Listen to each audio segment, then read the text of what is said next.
बड़े बुरे भेड़िए ने कांच की बाहरी दीवार पर जमी गंदगी पोंछ दी और पता चला कि अंदर के सभी कर्मचारी मोटे स्वादिष्ट भेड़ें थीं। उसके दिमाग में तुरंत एक खतरनाक योजना बन गई।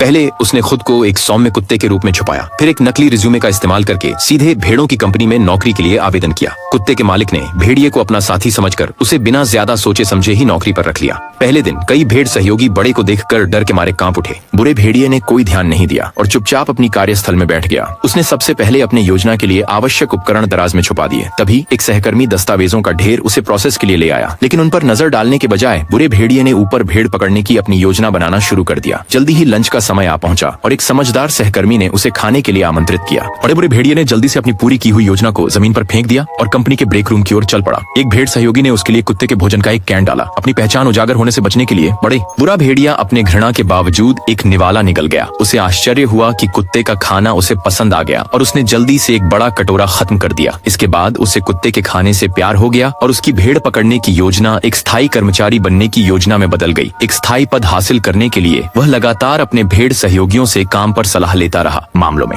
यहाँ तक कि उसका कंप्यूटर, जिसे वह शुरू में चालू भी नहीं कर सकता था, अब वह उसे कुशलता से चला सकता था। साथियों के साथ उसके संवाद भी बहुत ही सार्थक बन गए थे और यहाँ तक कि शुरुआत में डरे हुए बूढ़े भेड़ ने भी धीरे धीरे उसे स्वीकार कर लिया। उसकी मेहनत काम आई। एक दिन बड़ा बुरा भेड़िया आखिरकार स्थायी कर्मचारी बन गया। अपने सहयोगियों की मदद का आभार जताने के लिए उसने अपनी पहली तनख्वाह से सभी भेड़ सहयोगियों को पत्ता गोभी की दावत दी। उस दिन उसने सुबह 8 बजे से रात 8 बजे तक बिना रुके काम किया। भूखा प्यासा उसने अपनी दराज खोली, केवल यह देखने के लिए कि उसने सारा कुत्ते का खाना खा लिया था। डिब्बे। बड़ा बुरा भेड़िया घबरा गया। आसपास के सभी सहयोगी भेड़ थे। वह जल्दी से ब्रेक रूम में गया और कुत्ते के भोजन के डिब्बों के कैबिनेट को खोला, लेकिन उसकी निराशा के लिए वह पूरी तरह से खाली था। उसने घबराते हुए सभी अन्य कैबिनेट खोले, लेकिन एक भी कुत्ते के भोजन का डिब्बा नहीं मिला। उसकी आंतरिक बेचैनी और घबराहट बढ़ गई।